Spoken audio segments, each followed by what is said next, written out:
Hi, I'm Ryan, and you're watching Marlborough Minute here on your favorite channel, WMCT-TV, right in the city of Marlborough. I'm here with Cantor Wendy from Temple Emanuel. We were just having some laughs, telling some bar mitzvah stories.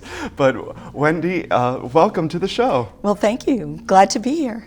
Now, something very interesting that you just shared with me is that you are the cantor at Temple Emanuel, but there's no rabbi. You are the spiritual leader. Is that common in the Jewish tradition? It is becoming more common as cantors become more educated.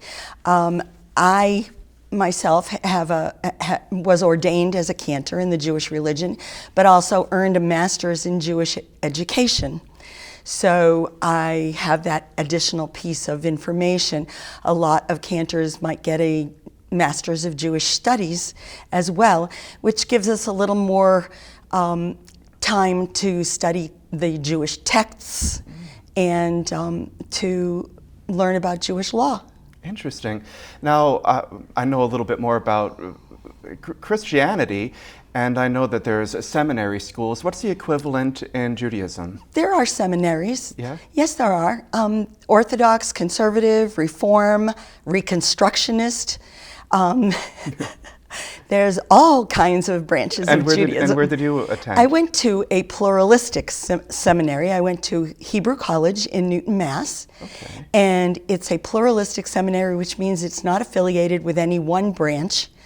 And all the teachers were very varied from the different branches of Judaism. So I studied with an Orthodox rabbi, and I studied with a conservative cantor, and I studied with a Reform cantor, and it was all of us together. And it was a broadening experience because I had been brought up in the Reform movement. I see. So it was very, very interesting to have that open to me.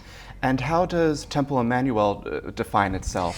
Well, that's a good question. I think that previously they had defined themselves as conservative, but in this day and age with gentrification and intermarriage, we're finding that I think we're more what I would call reformative. So it's kind of more reform than conservative, but we do have some older traditions that we do hold on to. Now, the cantor brings music to the service. Is that Yes. the main duty of the cantor? Well, yes, that is generally the main duty of the cantor, is to know the liturgical music, because our music is often chanted to very specific melodies, and we might say the same blessing or the same prayer on a weekday that we say on the Sabbath, but it has a different melody.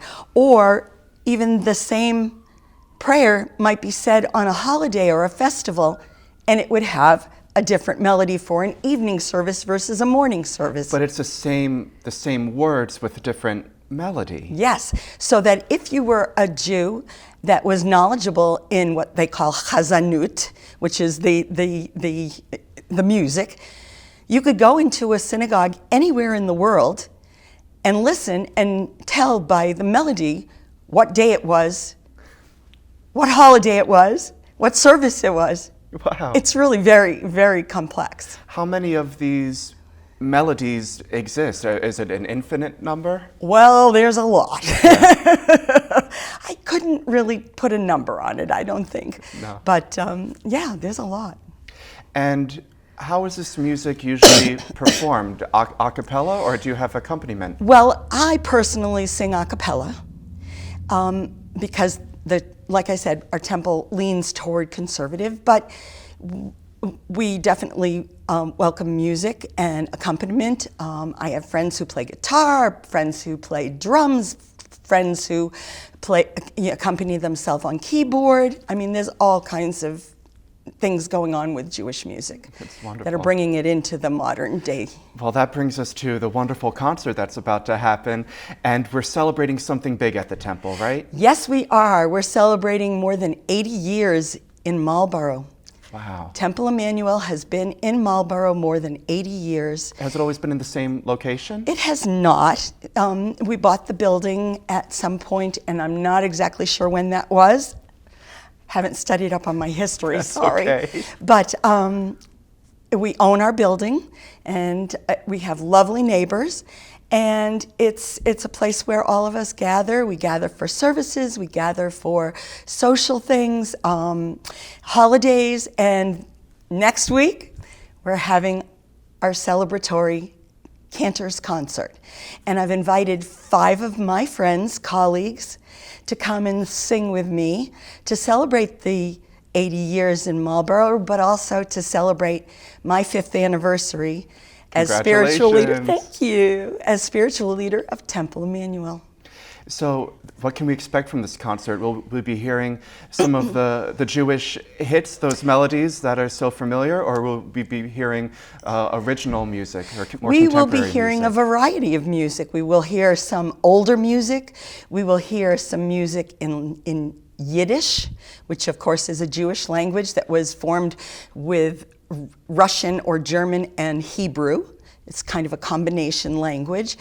And there's also a language known as Ladino, which is another Jewish language that was Spanish and Hebrew. That's fascinating. It's very interesting.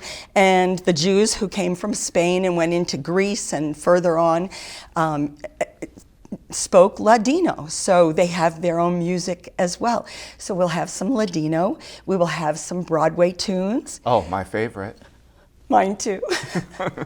And Hebrew melodies, and we will be singing in English as well. Can you share what you'll be singing that evening? I am hoping that I will be singing the song For Good as a duet from the musical Wicked by Stephen Schwartz. Wonderful.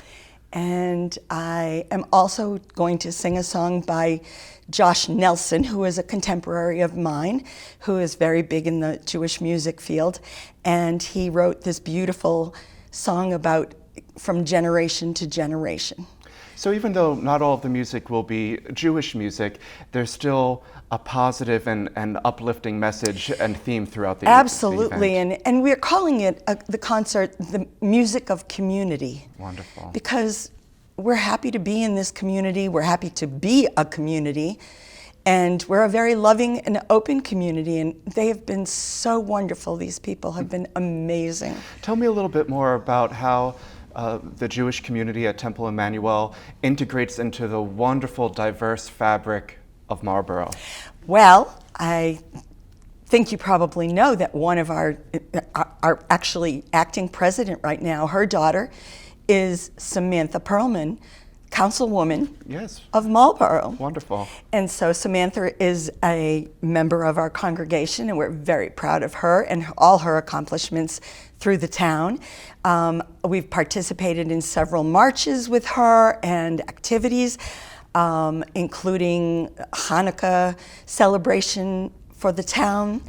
Oh, right, you do a beautiful candle lighting celebration right in front of the temple, correct? Yeah. It was actually in front of a town building. Oh. I don't know which building it was. Maybe the Walker Building. Yes, I think it was the Walker Building. Thank you. What time is the concert? How can we find more information? Is there a ticket fee? Are donations accepted? Donations are gladly accepted. We are doing this as a fundraiser. Tickets are $10 per person, so definitely within reach for anyone who'd like to come. We are having the concert. It is going to be Sunday afternoon, May 22nd at 2 p.m. Wonderful. So 22nd of 2022 at 2. 2 p.m. Lots of twos there. Who is this concert for? Is it more of an adult event, or do you think families would be welcome? I think families would be very welcome. I'm not sure little children will appreciate it because they won't understand the words, but it's good exposure to another culture and other languages and other types of music. For Marlborough residents who might be watching who aren't Jewish, is Temple Emanuel a welcoming place to learn more about Judaism? Absolutely. Absolutely. Always welcome, always happy to discuss Judaism. There are so many different rules and regulations of Judaism, and even within those rules and regulations, there's a wide range of, acceptance or observance. And so, yeah, we're always welcome. We're always welcoming our guests. Cantor Wendy, it's been beautiful meeting you today. I'm so excited to attend the concert, and I wish you the best of luck. We'll be happy to have you there. And I hope we'll see everybody else, too. Wonderful. Well, that brings us to the end of another episode of Marlborough Minute. Thanks for tuning in.